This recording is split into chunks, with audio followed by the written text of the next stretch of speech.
Hey everyone, welcome to this special edition of Hustle to Hero podcast. We are talking about mission meets momentum and partnering with inPower Her, the reentry summit for Indiana. I've got some amazing people on part of my team for this event, and I'm so excited. Tammy, Rex Powers, say hello to everybody. Just hello, introduce everyone. yourself. Hi, Hello, I'm Tammy Scudder, and I am the founder of Indiana Reentry Corporation, and that has evolved into inPower Her as well. So we'll be, we'll be sending both of those out. Here at our summit on the 12th. and I'm Rex Powers. I'm from Indianapolis, Indiana, with PFH Consulting. I'm also on the board and the chairman of the Indiana Reentry Corp with Tammy Scudder, and happy to be here talking about the great programs that Indiana Reentry Corporation is working on doing in the state of Indiana. You guys, we're super excited coming up on Tammy. Do you want to do just a little bit of a background on, I think, just to smell it on the Indiana reentry community, because you both are in Indiana. I only live it through my in-laws and this beautiful event. Sure. So Indiana Reentry is a new foundation or a new organization, nonprofit organization in Indianapolis.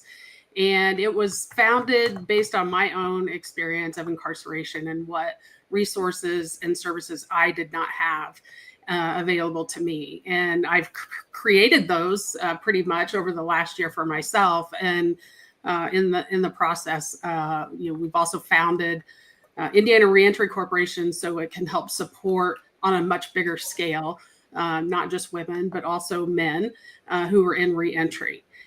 So that's the mission of Indiana Reentry Corporation. When we talk about empowerment, we talk about inPower Her as being an element of empowerment for women in the program. And again, that came from my own lived experience, not just during and after incarceration, but prior to. And the goal of inPower Her is to rebuild the confidence and rebuild the identity of these women that are coming out of incarceration, because most of them have been incarcerated and institutionalized for so long, it's hard for them to reintegrate into society from a social perspective. And even harder to reintegrate without an identity of being a felon or having a record. Trying to overcome that stigma from that and kind of break through those barriers and give them the confidence and the courage they need to move forward, re-identify who they are as a person, and move forward with that vision and that identity is the goal. And then, of course, we wrap that around with other women in a couple different segments that are similar in nature to into those groups. But that's the concept of both of those. And we're going to use both of those elements and both of those programs to, help these women re-enter society and be successful. We're going to be doing a lot of bringing in, and this is for example, this is important to know, this is a free event for that reentry community and for the other the people that are out there helping us with this. So we've got a little bit of a job fair. We're going to have some people that are going to be showing, hey, what do they have out in the community, what services they're providing. So it's going to be a bit of I'd say a job fair, small, but that's going to be great. Again, it's a free event. We'll have a continental breakfast coming on, bringing all these amazing people, that this is a great time for them to come and see the services that we're offering here. Mm-hmm.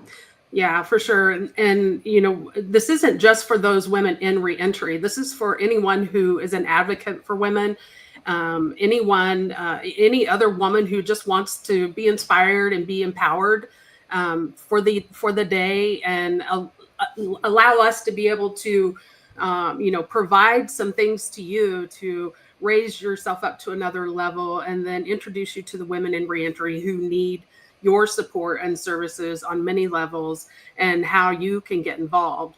Another element that we have for this event is the reentry simulation. So you actually get to see what it's like for women to come back into the communities after being incarcerated for a while. Kiley or Rex, do you want to speak to that a little bit? Rex, you haven't got a chance to talk because you got two women that doing all the talking. That's all right. I've learned to listen to the women that I'm associated with. better to listen than to talk sometimes. Listen, it's exciting. What the event that you two are putting together is perfect. And from my perspective, as board chair and somebody that's involved in workforce, I mean, my passion is workforce analytics, understanding where the workforce is, where it's going, how do we help employers get there. We've got a lot of things going on in Indiana that since I've moved back here from Arizona a couple of years ago, Tammy has really introduced me into some great opportunities with this reentry program, because it aligns strategically with where we need to go in Indiana and anywhere in the country right now, with looking at low risk offenders and how we start creating the workforce of the future. So this whole project of what Tammy and you are putting together is really, I think, the first of a series of programming opportunities that we're going to be able to create, along with our strategic partners that we're bringing on board with us, to help understand how we make reentry more effective and more beneficial to not just the participants that are going through the reentry, but also how do we make these individuals understand the importance of their role in being an active member of the workforce in the communities that they're a part of. So everything you guys are doing on this thing is spot on. It's perfect timing. We're still, I want to make sure it's really clear to my network that I'm socializing with, we're still looking for corporate underwriting and sponsors for this event.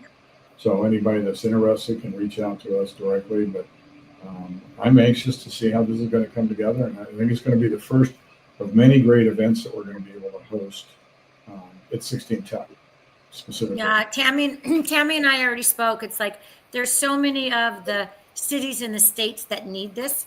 We're going to take it to Virginia. We're going to take it to every state that will listen to us on this. And the only way that we can do this, folks, is for us to get some support. You know, I always like to talk about, and Rex, right on where you just left off as far as workforce. Reentry is directly correlated also to economic development, because the more that we can make and help this community get on their feet quicker, I preach about starting businesses, and I know that there's still workforce, which is getting employment. Either which way, it gets people on their feet quicker, less of a drain in our societies. And so it just makes so much sense. Yeah, you're so spot on, Kiley, with that. And, you know, just from my own experience in reentry, trying to find a job that you are not criticized, or that you're not frowned upon, or that you're just shut down on because of your background. It's just another barrier that we have when it comes to reentry, not just for women, but for everyone. But for women, it's even especially harder, just because there's already social stigmas within the corporate world and employment areas anyway. When it comes to women in jobs, we all know that there's inequalities in that. So you just add another layer to that when you're talking about women in reentry, trying to just be something that to recover from where they've been, to feel needed, to feel wanted. And when you get the door shut in your face so many times, it's just really hard to not revert back to where you came from. And a lot of times that's why you see high recidivism rates and high reoffense rates, is because the door is shut on them for so many times that they're like, I'm trying to be better. I'm trying to do good, but no one wants to give me an opportunity. And the door just keeps getting shut. So I'm just going to go back to, doing whatever I was doing that landed me in prison or jail or whatever in the first place. So if we don't do something to help these women recover from where they came from, that recidivism is just going to keep going, and that they're just going to keep cycling through the system. So we want to break that system. We want to break that pattern for them by giving them the opportunity to have everything available to them that they need in order to succeed.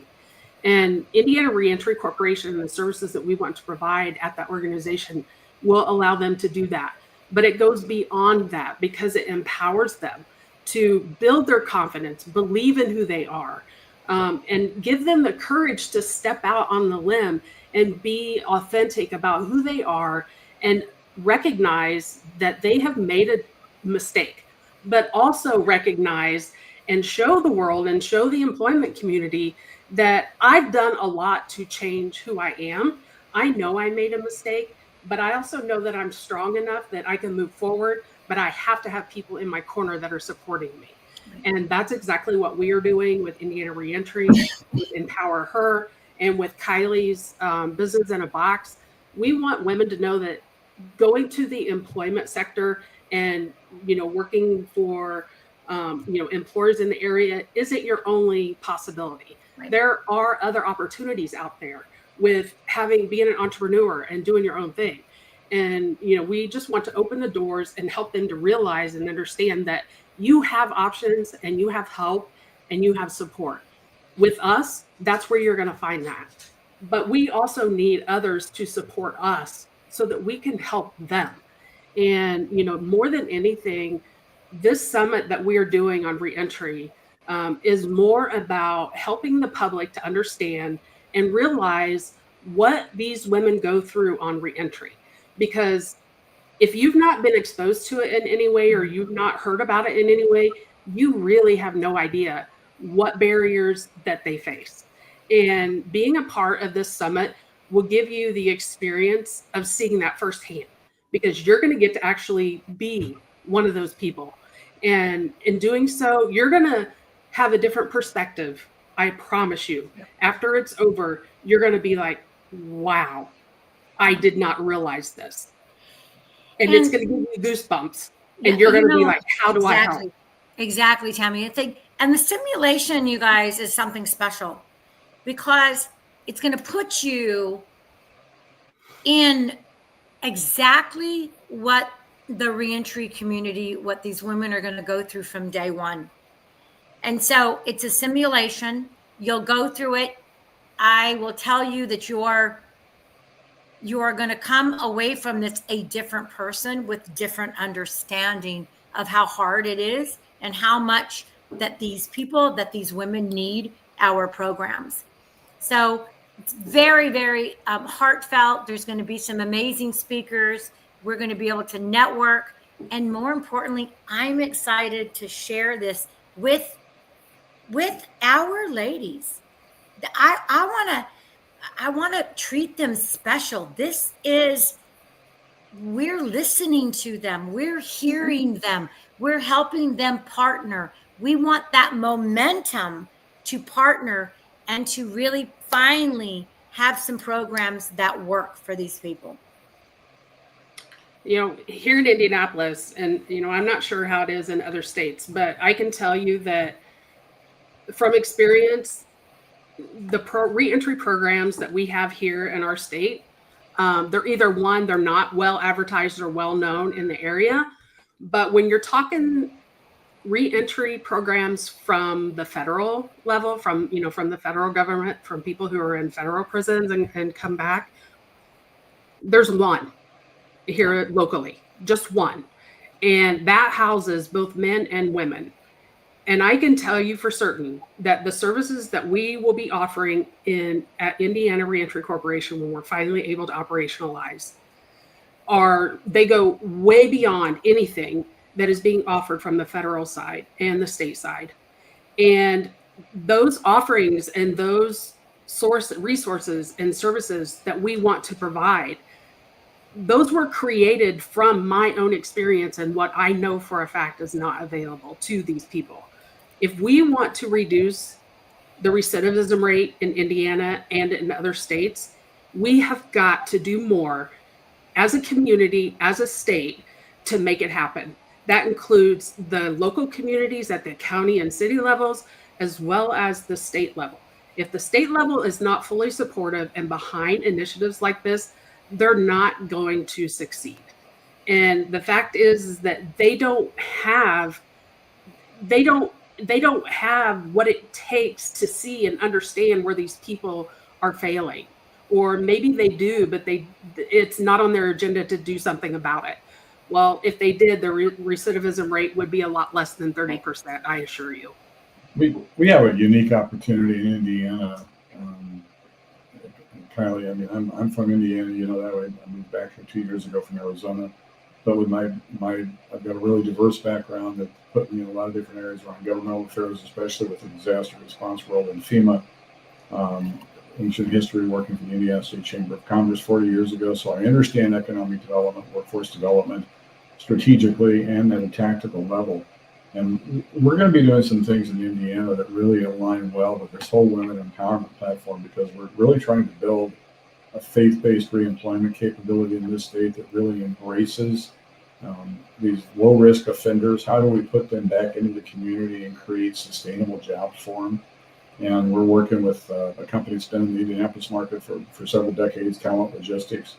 And about the time that this event's going to take place, we're hopeful that we're going to be rolling out our new recruiting platform.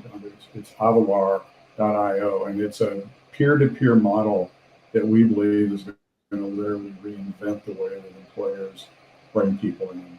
And the reentry program, the great thing about it is if we can educate employers about the strategic and tactical value of hiring these individuals and giving them good, solid work career opportunities, the network that creates, because those individuals are magnets for other low-risk offenders. But those individuals don't want to work for an employer that's not going to give them a true career opportunity.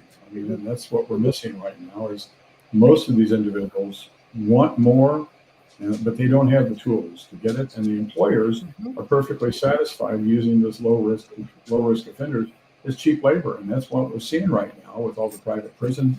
You know, the momentum of everything that's going on right now with the Department of Justice is really swinging this away from the real upside opportunity that IRC has been created to take advantage of.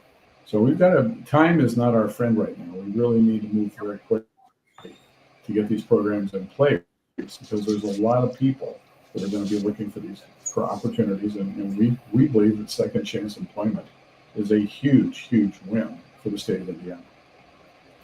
Rex, you want to talk, you've been in the employment sector for a long time. You want to talk about the benefits of hiring second chance employers, and why it's so important right now in this environment that we're in, from a political perspective. What hiring second chance individuals, what are the benefits to that, and why they should consider that? Well, individuals who have been incarcerated and had their rights not necessarily violated, but they may feel that way, but they're seeking a path to get back into a career model, a career platform that's going to give them a life that's not going to include high level of recidivism going back to prison at some point.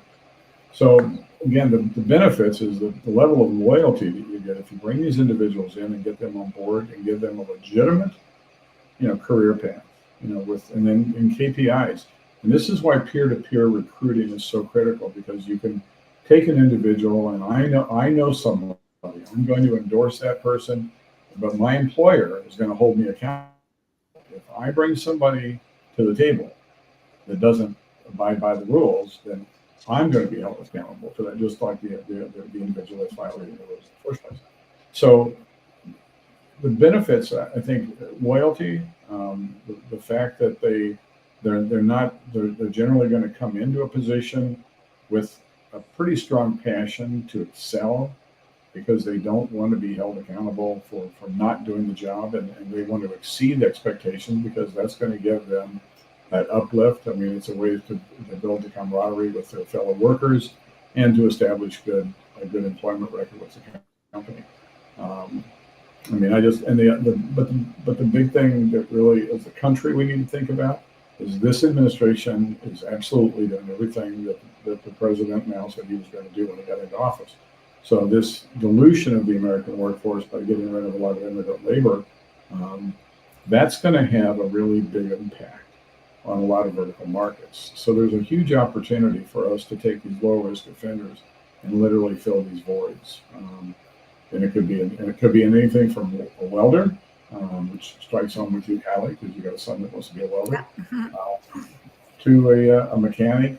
I mean, there's a huge demand right now for automobile mechanics, especially for the new cars that are coming out with all the electronics.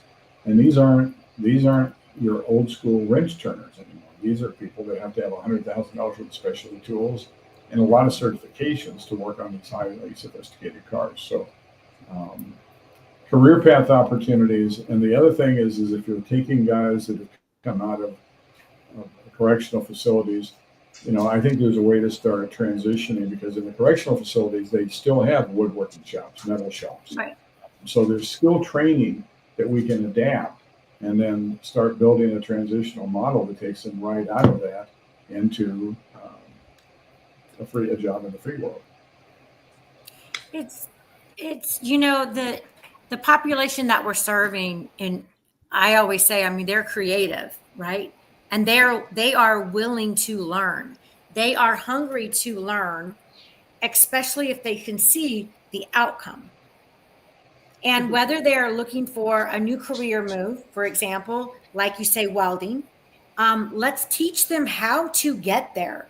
Or starting your own business as a welder, let's help you get there. Let's teach you how to get there. Make those right decisions so that when you are out, you are earning an income, you are you're productive, and you're learning to grow and scale internally along with your business, along with your skill sets. Mm-hmm. Yeah, no doubt. I think just from a reentry perspective, reentry starts at the first moment that a person has contact with law enforcement. That's when it should start, not after they get out.